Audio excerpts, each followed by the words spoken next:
بسم الله الرحمن الرحيم الحمد لله رب العالمين والصلاة والسلام على أشرف المرسلين وعلى آله وصحبه أجمعين. Chers frères, chères sœurs, permettez-moi tout d'abord de remercier les responsables ainsi que les soldats invisibles de cette grande mosquée de Al-Khalil et de la Ligue d'entraide islamique, en personne de M. Mohamed Laroussi, ainsi que d'autres personnes que je connais depuis une trentaine d'années et que j'ai fréquenté aussi pendant un certain temps. Je vais vous parler de ces grands moments fondateurs de l'islamophobie. Quand on parle de moments fondateurs, cela veut dire qu'on ne va pas parler de l'actualité. On ne va pas chercher à relater les faits ou les événements ou toutes les controverses ou les discussions à propos de l'islamophobie, ni de ce qui a été écrit ou ce qui s'écrit toujours sur cette question, et même ce qui se dit à la télé ou à la radio ou dans les journaux. Donc je ne vais pas vous parler de l'islamophobie aujourd'hui, mais je tâcherai de faire une sorte d'archéologie de cette islamophobie. Donc l'archéologie consiste à percer, consiste à creuser, consiste à aller au-delà de ce qui est apparent, au-delà de ce qui est connu, au-delà du momentané. Donc on va partir du momentané dans l'historique, dans le passé. On va essayer de faire ce lancement dans le passé pour pouvoir déterminer les grands moments qui ont fondé cette islamophobie. Parce que je pense que ce qu'on entend aujourd'hui, ce qu'on voit, ce qu'on vit, ça ne date pas d'aujourd'hui, mais il y a toute une histoire derrière. Et du moment qu'on ne relate pas cette histoire, du moment qu'on ne fait pas allusion ou bien qu'on ne se réfère pas à cette histoire, on a du mal à comprendre les événements d'aujourd'hui concernant l'islamophobie. Donc cela veut dire que je ne vais pas vous parler par exemple aujourd'hui de l'islamophobie dans le travail, cette discrimination dans le travail parce qu'on est arabe ou parce qu'on appelle Mohamed ou Aïcha ou autre. Je ne vais pas vous parler donc aussi de l'islamophobie à l'école ou à l'université, ou bien de l'islamophobie qu'on vit dans la rue tous les jours ou dans les grandes places publiques. Je ne vais pas vous parler non plus de cette islamophobie chez beaucoup d'agents, que ce soit des agents de police ou autres, qui parfois, avec certains gestes ou certains comportements, nuisent à beaucoup de musulmans ou à beaucoup de beurs, comme on dit aujourd'hui. Je ne vais pas vous parler non plus de cette islamophobie des personnalités politiques, n'est-ce pas, qui, derrière une caméra cachée ou derrière un moment d'inattention, prononcent inconsciemment, expriment inconsciemment, si vous voulez, cette islamophobie, qu'ils le veuillent ou pas. Des exemples de Sarkozy, de Chirac, de Hortefeux ou d'autres, je ne vais pas vous parler de ça.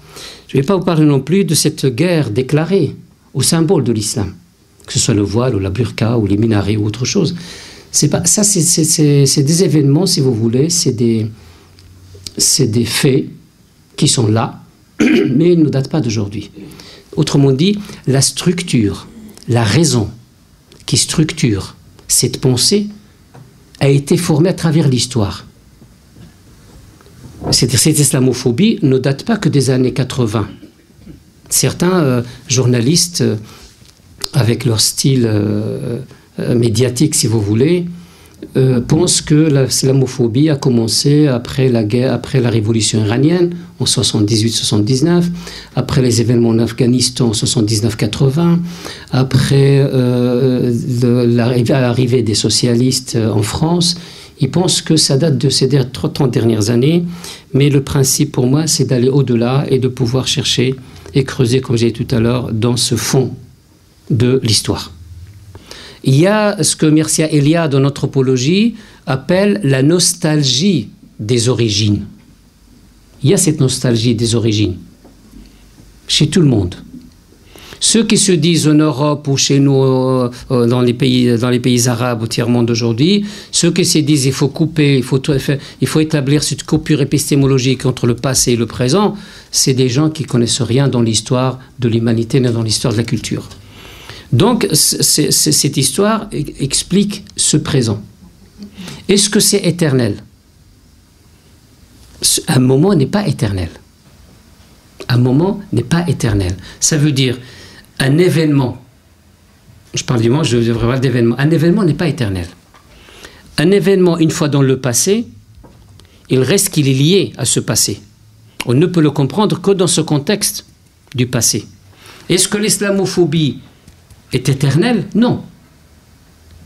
Moi, je peux vous dire, si, Inch'Allah, j'ai encore 20 ans, 30 ans à vivre, on se retrouvera et on en parlera. Moi, je pense que d'ici 15, 20 ans, il n'y aura plus d'islamophobie.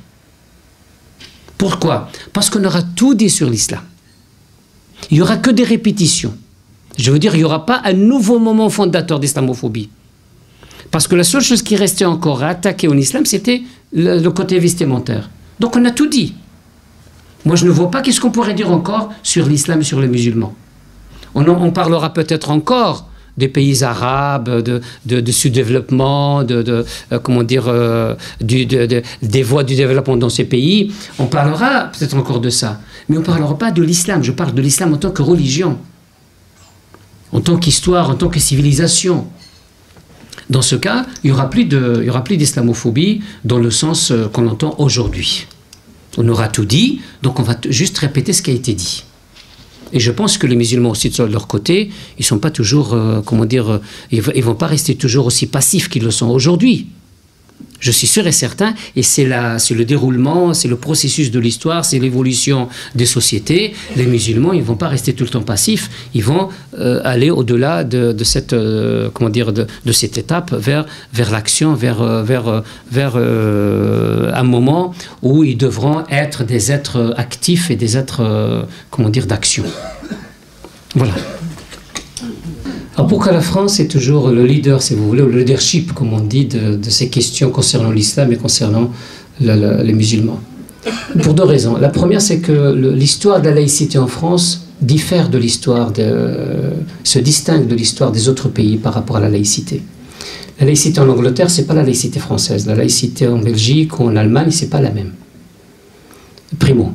Pourquoi? Pour plusieurs raisons, on n'a pas le temps de détailler. Deuxième chose, c'est que la France, avec l'Angleterre, et c'est uniquement sur ce point qu'ils sont d'accord, sont encore des pays colonisateurs récemment, comment dire, qui ont récemment donné entre guillemets l'indépendance à des pays qu'ils colonisaient.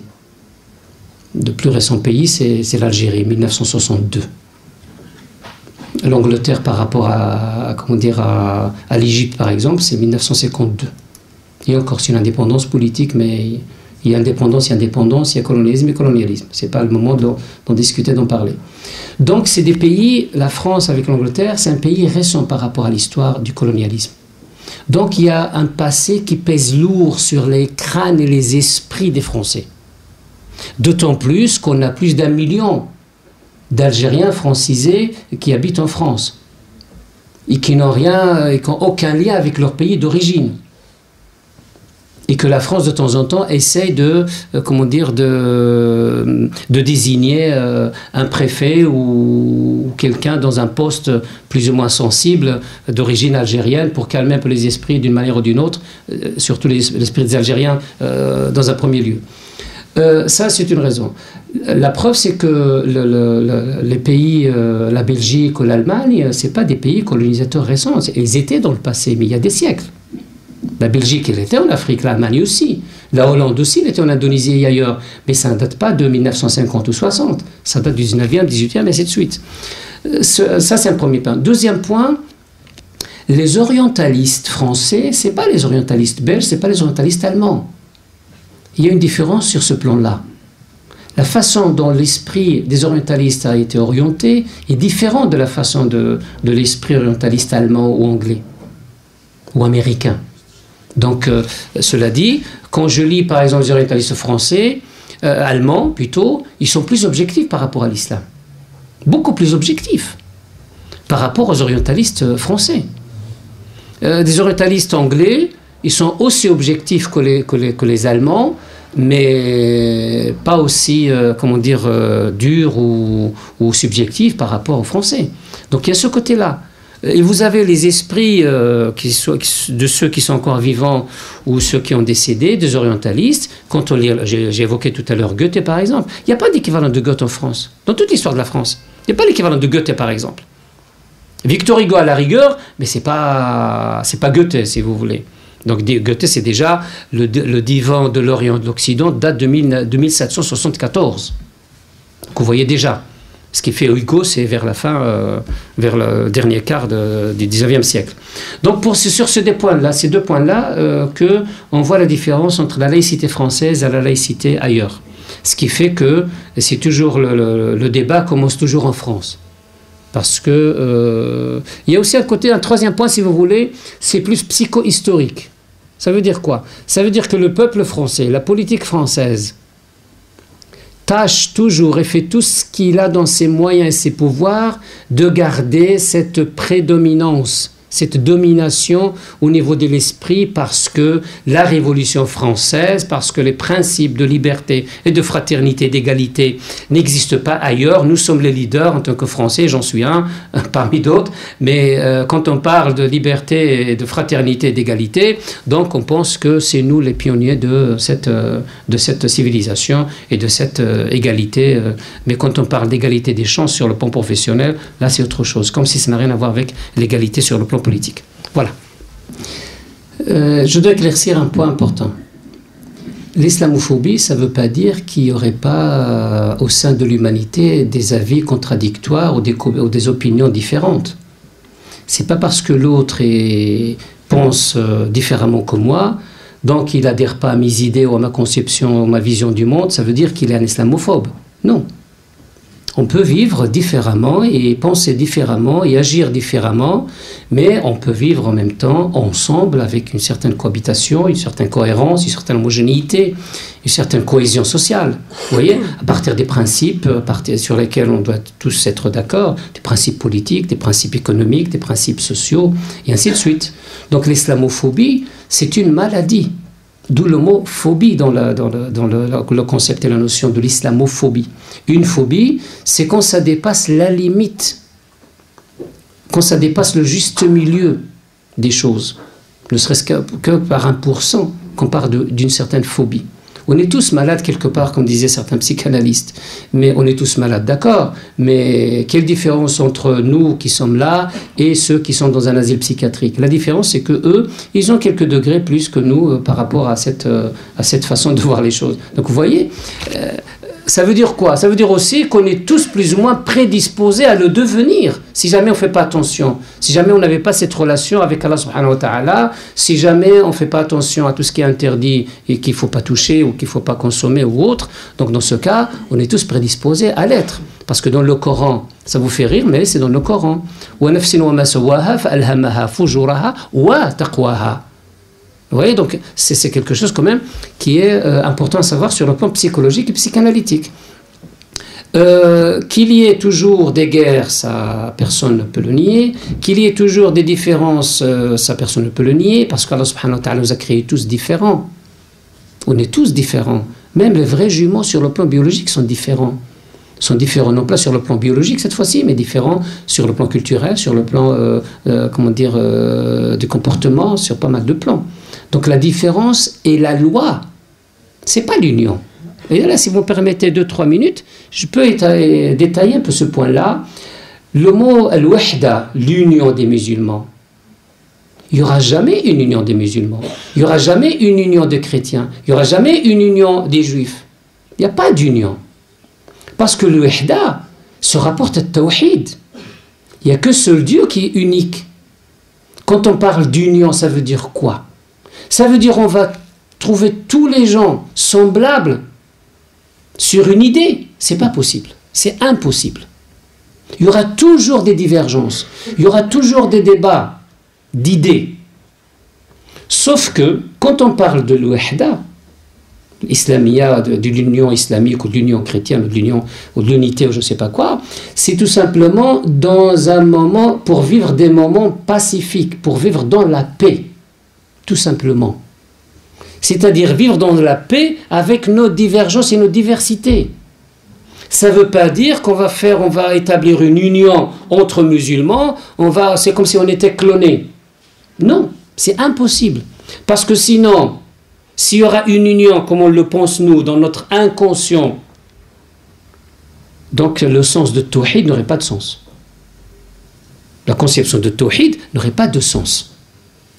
Donc il n'y a pas de tawhid ou de l'wihda ou tout ce qui dérive de ces trois mots, de ces trois lettres, loi ou l'ha ou dal. Il n'y aura pas ça. Mais tout ce qu'on demande, ce qu'on nous demande de la religion, c'est d'être ensemble. Et non pas de penser de la même façon, ni de la même manière. D'être ensemble, ça veut dire d'être d'accord sur les principes qu'on partage tous. Et ces principes correspondent à notre fitra tous. Ces principes, je répète encore une fois, l'islam nous appelle et nous rappelle qu'il faut être ensemble et rester ensemble. Ça veut dire s'unir sur certains principes sur lesquels on devrait être d'accord parce que ces principes-là correspondent à notre fitra. La justice, la liberté, l'égalité, l'égalité des chances, d'économie, en politique, d'opinion. Cette égalité, ça veut dire à chacun le moment de parler, à chacun le moment de débattre. Ça, c'est l'union. Ce n'est pas comme le pensent beaucoup de musulmans, malheureusement. L'union, c'est que quand je dis quelque chose, tu dis oui, d'accord. On est tout le temps d'accord. Ce n'est pas ça.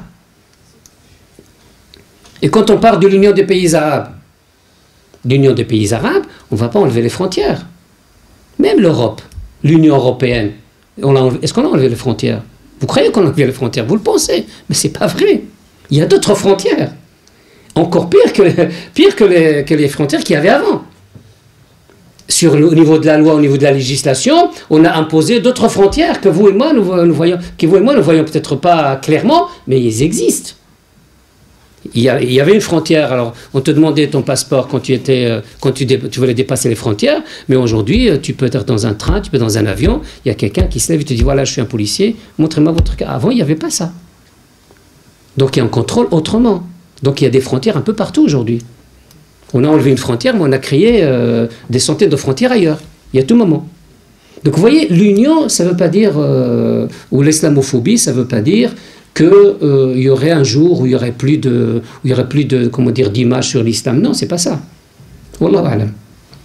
Au départ de l'histoire, à partir de la philosophie grecque, si vous voulez, de la société grecque, on parlait de racisme. Le racisme, c'est critique de la race. C'est quand une race critique une autre race. Une race qui se considère supérieure, très critique, ou voit avec dénigrement une autre race qu'il considère inférieure. Vous lisez Aristote, vous lisez par exemple Aristote en premier lieu, vous verrez que dans ce texte, il pensait que les libres citoyens athéniens, les habitants d'Athènes, les résidents d'Athènes, ils étaient seuls à se considérer des hommes libres. Toutes les autres contrées, tous les autres pays, tous les autres peuples, pour l'esprit et la raison athénienne ou grecque, pensaient que c'était des barbares. D'où le mot barbare, justement, qu'il ne faut pas confondre éventuellement avec le mot berbère. Quoi qu'à un moment donné, on croit que les berbères, c'est les descendants des barbares. Peu importe. Donc, les races, c'était ça. C'est-à-dire, c'est plus ancien.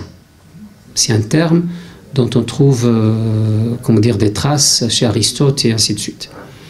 Le mot antisémitisme, donc la philosophie grecque, c'était 4-5 siècles avant Jésus-Christ. L'antisémitisme, c'est au moment de rencontre entre chrétiens et juifs. Et né l'antisémitisme. C'était plus chrétien qu'autre chose. Ce n'était ni grec, ni philosophique, ni autre. Donc ce n'est pas une question de civilisation, c'est pas une question de race. Donc l'antisémitisme, c'est que vous êtes sémite, vous avez une religion sémite, nous on est européens, on est ariens, et donc le problème se pose à ce niveau-là. L'islamophobie, si vous voulez, vient en troisième lieu. Troisième partie, ou troisième moment de l'histoire, parler d'islamophobie parce que ça concerne justement l'islam. Les races, le racisme parce que ça concerne la race, relatif à la race. L'antisémitisme parce que les juifs étaient sémites et les chrétiens ne l'étaient pas, surtout les chrétiens européens, parce qu'on ne parlait pas d'antisémitisme des chrétiens qui étaient en Orient. Sinon, ils sont tous des sémites, dans ce sens-là.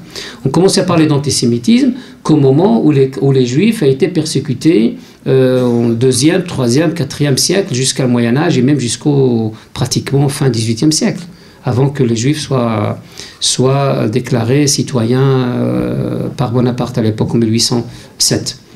Ce qui fait qu'on parle aujourd'hui d'islamophobie comme un terme qu'on a forgé pour déterminer exactement de quoi il s'agit. Le racisme, à un moment donné, on n'a pas cru que c'est une maladie. Parce qu'on a essayé de la justifier philosophiquement. J'ai cité Aristote tout à l'heure.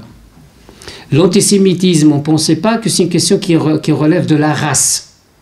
Mais c'est une question qui est en relation avec la religion. C'est une religion sémite qui nous vient d'un autre monde, qui nous vient de l'Orient. Et nous, chrétiens occidentaux, on pense que notre religion n'est pas sémite, donc cette guerre qu'il y avait, donc elle est antisémite. L'islamophobie, aujourd'hui, parce que ça concerne l'islam, ça concerne la religion en tant que telle. Ça ne concerne ni la race, ni l'origine sémite. Mais n'empêche que l'islamophobie, c'est aussi une forme de racisme, c'est aussi une forme d'antisémitisme. Il ne faut pas oublier ça. La preuve, c'est que j'ai dit tout à l'heure au début de mon exposé, de mon intervention, que je ne vais pas vous parler de l'islamophobie dans le travail, par exemple. À quoi on reconnaît ce côté raciste dans ce domaine-là? C'est quand on voit la race de la personne. C'est comme on dit tête noire, ou bien cheveux noirs, ou bien basané, ou bien africain, ou autre. Donc, pas de travail, quels que soient les diplômes que vous avez. Ce qui fait, c'est une forme de racisme. C'est aussi une forme d'antisémitisme. Parce que c'est une divergence, c'est une différence. Sur le plan politique cette fois-ci, pas que religieux. Parce que tu peux être arabe mais chrétien et pas musulman. Comme les chrétiens arabes qui viennent du Liban, qui viennent de la Syrie, ou les chrétiens coptes qui viennent d'Égypte. Donc vous voyez, on ne peut pas trouver un mot, à chaque époque de l'histoire, à chaque guerre entre guillemets, de religion ou de culture ou de civilisation ou de race, on trouve un terme adéquat à ce qui... et je préfère parler d'islamophobie parce que c'est un terme qui englobe, comme j'ai dit tout à l'heure pour finir, qui englobe ce côté, qui referme ce côté de racisme, ce côté d'antisémitisme. Wallahu a'lam. Donc, Hassan s'interroge sur la position des pays arabes qui ne s'intéressent pas assez. Alors, il précise maintenant les pays musulmans de façon générale, qui ne s'intéressent pas assez de ce qui arrive aux musulmans ici en Europe et en Occident, qui s'étend de ce silence radio entre parenthèses, accepter à certains moments l'Iran qui a réagi pour certains événements. Moi, je pense qu'ils ont bien fait de ne pas intervenir. C'est beaucoup plus, positif pour nous que les politiciens d'outre-mer, si j'ose dire, de l'autre rive de la Méditerranée n'interviennent pas. Pourquoi? Pour deux raisons, très simples. La première, c'est d'abord qu'on garde notre liberté, nous qui sommes musulmans européens, et pas européens, musulmans pour la plupart. Parce que la différence, c'est qu'on est d'origine européenne et on devient musulman, donc on parle des Européens musulmans. Ils étaient d'abord européens puis musulmans. Nous, on est des musulmans et puis des Européens, parce qu'on a une nationalité belge ou française ou autre, française ou autre. Donc, ce qui fait que il nous laisse d'abord, dans un premier temps, le premier point, il nous laisse la liberté et le choix d'agir par nous-mêmes, par nos moyens, par nos capacités, par notre volonté. Et c'est à nous d'agir. Pourquoi attendre toujours les pays d'intervenir ? Pourquoi continuer toujours à vivre sous le joug d'une dictature ou bien d'un pays ou d'un système? Donc il vaut mieux se libérer. Deuxième point, c'est que ces pays-là, sur le plan politique, ils ne devraient pas intervenir. Ils n'ont pas le droit d'intervenir. Parce que s'ils vont intervenir, ils vont dire voilà, les Marocains, ils subissent tel et tel. Un autre pays européen va dire non, ils ne sont pas que des Marocains, ils sont aussi des Français et des Belges. La Belgique, la France a le droit aussi d'intervenir et de faire arrêter l'intervention des autres. Cette façon de s'immiscer dans une autre politique, donc ça dépasse un peu les limites déterminées par les lois internationales et par beaucoup de droits ou beaucoup de principes déterminés par la législation à l'échelle internationale. Donc vous voyez, donc ils ont bien fait de ne pas intervenir. Alhamdulillah Rabbil Alamin. Oui, le rapprochement que vous avez fait entre ce que j'ai dit hier pendant le discours de vendredi et ce que je dis aujourd'hui, ce que je dis d'ailleurs un peu partout dans mes discours et dans mes interventions, ça va toujours dans le même sens, parce que d'abord c'est toujours la même personne qui parle, deuxièmement parce que c'est toujours les mêmes principes que je défends, troisièmement parce que j'incite toujours je pousse toujours les gens à montrer ce côté pratique des choses auxquelles on croit, aux idées, aux principes auxquels on croit. Cela dit, on devrait agir vis-à-vis de toute forme d'islamophobie, vis-à-vis de tout événement qui nous concerne. Il ne faut pas attendre toujours le moment pour réagir. Il faut passer à un autre moment, c'est d'agir. Il ne faut pas être toujours des réactionnaires, entre guillemets. Autrement dit, des réactionnaires dans le sens pas politique, mais dans le sens sociologique. C'est-à-dire, et même dans le sens physique, si vous voulez du terme. Il ne faut pas attendre toujours qu'il y ait une action qui nous vient de l'extérieur, et nous, on est là à attendre pour réagir. Non. Il faut aussi savoir agir, il faut aussi savoir aller au-delà des idées qui existent ou des débats qui existent. Donc, il faut toujours être un acteur. Et être dans l'actif et pas dans le passif, comme disent les économistes aujourd'hui. Donc il faut aller au-delà de ce qui se dit et au-delà de ce qui se trame ici ou là pour pouvoir présenter et exposer ce dont on croit et les idées qu'on a et les idéaux qu'on porte en nous-mêmes et qu'on aimerait bien les partager. J'ai parlé tout à l'heure du mot futuhat. On devrait faire ces futuhat. Mais pas le futuhat au sens de préparer une guerre ou une armée ou je ne sais pas quoi pour tel ou tel terrorisme ici ou là, comme disent aujourd'hui les masses médias occidentales. Mais je pense qu'il faut agir autrement. Chacun peut agir sur le plan éthique, tu as évoqué tout à l'heure, que j'évoquais aussi hier dans le khutbah, mais aussi on peut agir sur le plan intellectuel, on peut agir sur le plan des médias, on peut agir sur le plan, d'écrit, on peut agir sur beaucoup de plans. Chacun selon ses moyens. Chacun en fonction de ses capacités, de ses énergies, de ses pouvoirs, intellectuels ou autres. Donc il ne faut pas toujours rester, moi je dis toujours en arabe une expression, dont la traduction est la suivante, pourquoi les musulmans vivent toujours dans une salle d'attente? Pourquoi ils sont toujours enfermés dans une salle d'attente? On attend. Mais on attend quoi? Qu'on nous massacre. Au sens large du terme. Qu'on nous massacre, non dans le sens de purification ethnique ou autre, mais qu'on nous massacre et qu'on nous matraque tout le temps. Et qu'on nous tape sur l'esprit tout le temps. Une fois le voile partiel, une fois le voile intégral, une fois je ne sais pas quoi, une fois telle ou telle bavure, une fois tel ou tel assassinat. Non, il faut agir, mais dans le bon sens cette fois-ci. Il faut donner l'exemple de cette action, qui serait en principe tout à fait différente des actions, des événements qu'on voit et dont on est victime aujourd'hui.